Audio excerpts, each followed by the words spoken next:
Students, ma'am लोग का सबका मैं वेलकम करता हूँ। आप लोग थैंक्स कीजिए। या मोस्ट वेलकम। और उसके बाद नालंदा से जुड़ी हुई नालंदा विश्वविद्यालय से जुड़ी हुई तमाम हिस्टोरिकल इंफॉर्मेशन के बारे में आपको बताएंगे और फिर साइट पे चल के स्ट्रक्चर को भी दिखा देंगे और समझाएंगे, है ना। तो सबसे पहले समझ लेते हैं मीनिंग ऑफ नालंदा। नालंदा दो शब्दों को इंक्लूड करने से बना हुआ एक शब्द है। पहला नालंद और दूसरा नालंदा। ये नालंद पाली भाषा का एक शब्द है जिसका मतलब होता है कमल का फूल, लोटस फ्लावर। और लोटस फ्लावर जो है वो बौद्ध धर्म और जैन धर्म और अपना सनातन धर्म में भी नॉलेज सिंबल माना जाता है। दान और दान इज टू गिव, कहने का मतलब जो जगह ज्ञान रूपी दान को देता हो उसे हम नालंदा कहते हैं। एंशिएंट टाइम में 3 बड़े यूनिवर्सिटीज एशिया महादेश में। कौन कौन? पहला तक्षशिला, दूसरा नालंदा और तीसरा विक्रमशिला। लेकिन सबसे पुराना जो था वो तक्षशिला था, अब पाकिस्तान में रह गया। दूसरा नालंदा, दुनिया की पहली बोर्डिंग यूनिवर्सिटी जो थी वो नालंदा थी। तीसरा जो विक्रमशिला था ये भी अपना बिहार के भागलपुर डिस्ट्रिक्ट में पड़ता था। हालांकि आज तीनों एज ए रूइंस के रूप में है, मेन रूप में अब कोई नहीं है। नालंदा विश्वविद्यालय की जो शुरुआत हुई वो 5वीं शताब्दी में राजा कुमार गुप्त के द्वारा, आज से लगभग 1600 साल पहले। और ये नालंदा 700 सालों तक लाइव रहा। इन 700 सालों में 2 बार इसका पुनर्निर्माण भी हुआ। पहली पुनर्निर्माण जो हुई 7वीं शताब्दी में कन्नौज के एक राजा थे हर्षवर्धन, उनके द्वारा करवाया गया।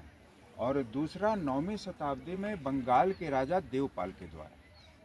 लेकिन नालंदा के लिए 12वीं शताब्दी का जो आखिरी साल रहा वो सेटबैक रहा, चूँकि 1193 में टर्किश आर्मी जिसको लीड कर रहा था बख्तियार खिलजी, उसी ने यहाँ पर हमला किया। मैक्सिमम स्कॉलर को उन्होंने मैनुअली डैमेज कर दिया।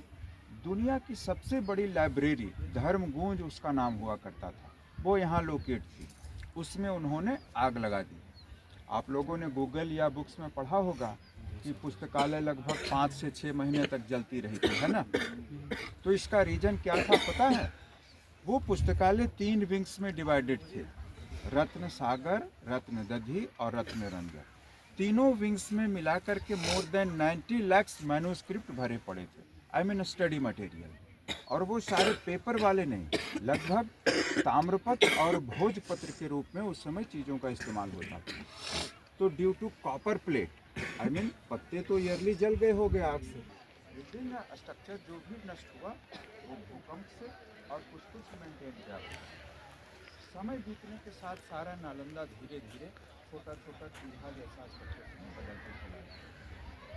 और जब समय बीता तो उन तमाम चीज़ों के ऊपर लोग अपना घर मकान बना करके भी रहना शुरू कर दिए और नालंदा नीचे रह खत्म।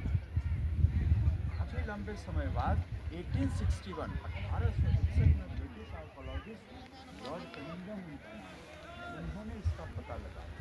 कैसे पता लगाया? 1960 के आसपास, 1860 के आसपास म्यूजियम में एक डायरी में उसको लिखा था शुएंशान, ये शुएंशान कौन थे? वो यहाँ नालंदा में पढ़ाई कर रहे थे उस समय जब नालंदा लाइव हुआ। तो जब यहाँ से पढ़ते हुए गए थे नालंदा से जुड़ी हुई तमाम खुदाई हुआ तो रूइंस स्ट्रक्चर सिस्टमेटिकली 2 लाइन में मिले।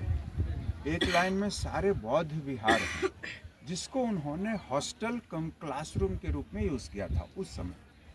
दूसरा लाइन में कुछ वर्शिप प्लेसेस हैं जिसमें स्तूप हैं, बौद्ध मंदिर है, श्राइन है, ये सब चीज़ें हैं। लेकिन इतने लंबे समय तक खुदाई होने के बाद भी नालंदा का ओरिजिनल गेट कहाँ हुआ करता था अभी तक नहीं पता चला।